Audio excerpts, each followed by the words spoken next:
I can't believe what I just thought tonight. You can't believe the Leafs getting outshot, blowing 2 leads and losing a game? What? No, not that. There were Sabres fans in Buffalo. Let's go! It starts with an A and ends with anxiety. Off the charts levels of passion. That's just a nightmare. With you wherever you are. Welcome to LFR. There are still so many games left each and every day. Family members and friends ask me how many games left there are, and I always tell them, and they can't believe it. Leafs lose 3-2 in the shootout against the Buffalo Sabres, because tanking is hard. 3 overtime or shootout losses since the Olympic break. That is the worst of everything. If you're still cheering for them to win, they didn't win! If you're cheering for them to tank, they're not! Not enough! Jets beat the Avs, let's go. Rangers beat the Wild, let's go. And the Devils won, but at the cost of beating the LA Kings, which means the Kings are less likely to make the playoffs, which means the Leafs are less likely to get a second-round pick for Scott Laughton, and instead we'll get a third. Fire everyone now! Oh, and the Flyers got a point. So yes, the Leafs got a point in the standings, but not that much tank damage was done, if that's what you're into. But again, thought I would point out, they lost! Let's talk about that game, eh? But first, looking to dominate off the ice as much as your team does on it, or at least they dominate in your imagination, then check out the Toyota Tacoma. Its standard I-Force engine boasts an impressive towing capacity of up to 6,400 pounds. In fact, it's the most powerful Tacoma ever. So whether you're hauling your gear to the rink or heading to an away game, you can tackle it with ease. When it's time to load up, the available power liftgate makes loading your gear in and out a cinch. Visit shoptoyota.ca or visit your local Ontario Toyota dealer during Red Tag Days, March through May. Experience power, capability, and convenience with the Toyota Tacoma. Now let's talk about the game. Because, once again, they had the lead, and then they didn't have the lead, and then they had the lead, and then they didn't have the lead. They didn't do it a third time this time, which kind of ruins the song. Another shootout loss for the Maple Leafs. Hey! First 5 minutes, it looked like the Leafs were going to lose this game by 15. By the time the Leafs got their first shot on goal, the Sabres already had something like 5. They had scored on one of them, and they got a power play. Zach Benson with a disgusting one-handed feed to Owen Power. He rips it past Joseph Woll, and I thought to myself, I would like Woll to stop that, and that would be the last time I thought that, because Woll was the only Leaf playing by the end of it. That's 2 minutes and 1 second in. Then Nick Robertson, more and more and more and more. Like, here's what these games are about, right?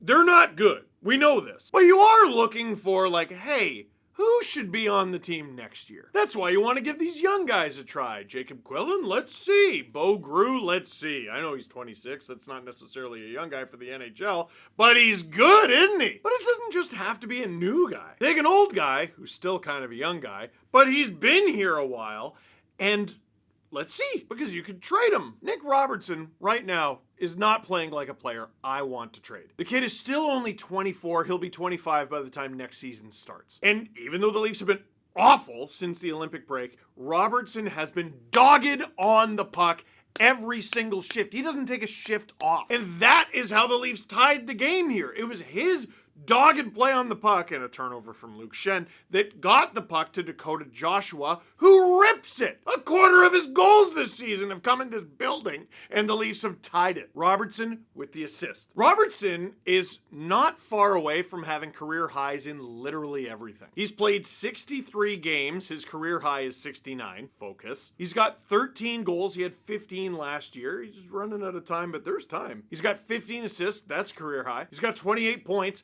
That's his new career high. Steve, it's 28 points. I know it's 28 points, but all you can ask a player to do is to get better. I think he's getting better. I think he's becoming a better skater. He's becoming a better forechecker. He's got a better motor. He's a better defensive player. Like, the Leafs aren't getting absolutely hemmed every time he's out there, which was an issue. He was even mixing it up with, wasn't it Luke Schenn? It was someone huge. The Sabres have a bunch of huge guys. He's not afraid. Listen, if there's a trade out there for Nick Robertson that will make your team better, you do it. I'm just not convinced it's out there. And I'm definitely not convinced the current management group can find it. So somehow, holy cow, it's 1-1 after 1, and it looks like a downright normal NHL period, which the Leafs don't really play, especially in the first. The shots were even, the score was even, there was a fight. Go to Joshua and Luke Shen. I don't know what they discussed, but Joshua comes right off the bench and it's just business. Shen got a lot more punches in. Joshua drew blood. That's just a standard, good third period in the NHL. Good old hockey game and all that. I know the rest of you are looking like, Steve, why is this even noteworthy? It's noteworthy when the Leafs play a normal period of anything. So we go to the second period. The Leafs score in the first minute. William Nylander has an opportunity. He stops up. He surveys the scene. Rasmus Dahlin gives him nothing.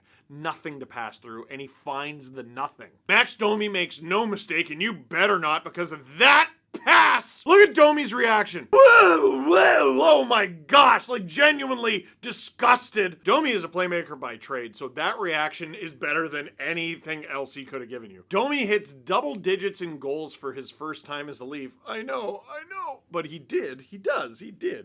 10th of the season. Hooray. Now, Michael Pezzetta had a truly silly game. He took a penalty on Tage Thompson, who I was surprised he was on the ice at the same time as. Then he drew a penalty off Rasmus Dahlin, who I'm surprised he was on the ice at the same time as, although Dahlin plays 45 minutes. Yeah, well, then he took another one, and that one cost the Leafs. The Leafs penalty kill looked excellent against a really powerful Sabres power play, but they eventually cracked them. Jack Quinn, short side nastiness. That's a good shot. His 16th of the season, and they had the lead. And then they didn't have the lead. The third period was Joseph Woll the musical. The shots were 10-2.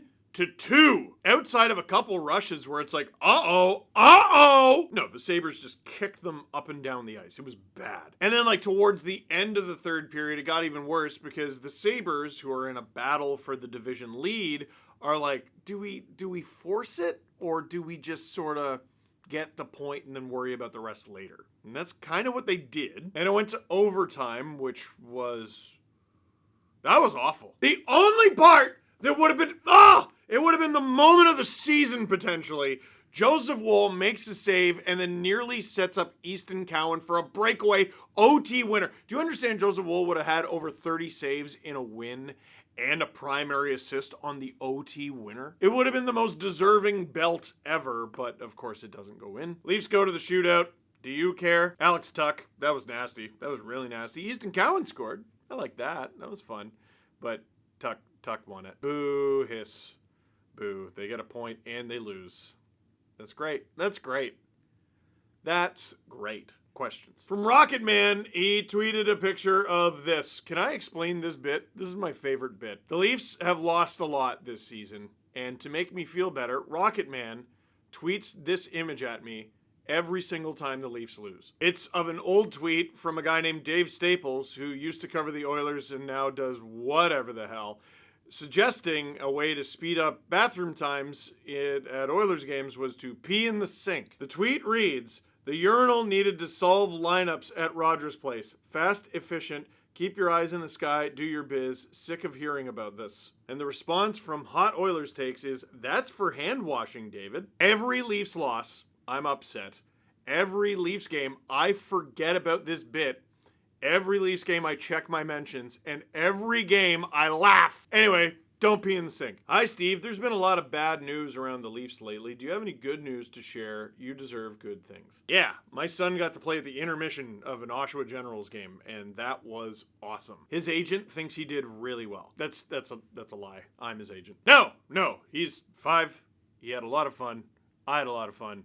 A lot of people came and supported. Hard not to feel loved. That was awesome. How's the ulcer going? Oh, so that's how it's not awesome. So I have an ulcer. I'm supposed to avoid certain things.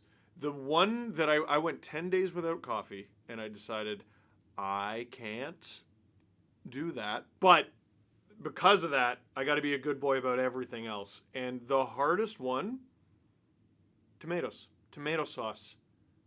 It's you're telling a person raised Italian you can't have tomato sauce. It's like telling a squirrel they can't have nuts. My family and I went to Eastside Mario's the other day. You know what I ate? You know how long I looked at the menu? Anyway, I got the soup, salad, and sandwich combo, which was good, but it's not what I wanted to order. I would have ordered something and gotten the bottomless soup. Take care of your body. Take care of your body. I've lost 20 pounds since the season began. That's true. I was also happier.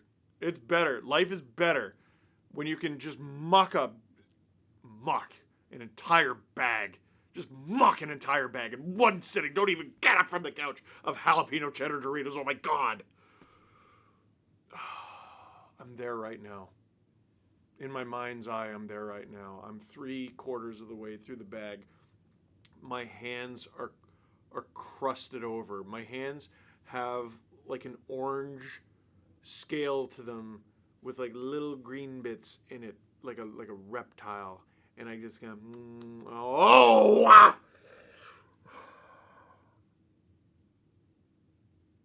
Oh, I miss it. I miss it so much. I can't even have cream in my coffee. Oh my God! So if I don't seem like myself, that's why. I was happier, fatter. How many times do you think the crowd said, "Let's go Buffalo"? So annoying. Oh, stop it.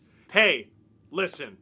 Leafs Sabres games in Buffalo have been mostly Leaf fans for a long time. Not because, Leaf fans just care more than Sabres fans. It's because the Leafs have been a pretty good and watchable product for the better part of a decade. Has it led to playoff success? No. But you know what they didn't see in the playoffs? The Sabres. Anywhere. Ever. The Sabres sucked. They were bad. They were really stinky yucky for a long time, and now they're not. And now they're getting the support they deserve because they didn't deserve it for a very long time, and now they are the best team in the world for the last goodness knows how many months. So, they're still a divisional rival and everything, but, hard not to feel good for Sabres fans after everything that they've been through, which has been torture. So, my friend, that is it for this one. Thank you very much for watching. Click like if you like this video. Click subscribe if you really like to tell your friends. The next time you have tomato sauce or Doritos with tomato sauce, I want you to get full and be like, I couldn't eat another bite, and then have that other bite. And that other bite will be for me. I want Doritos so bad, bro.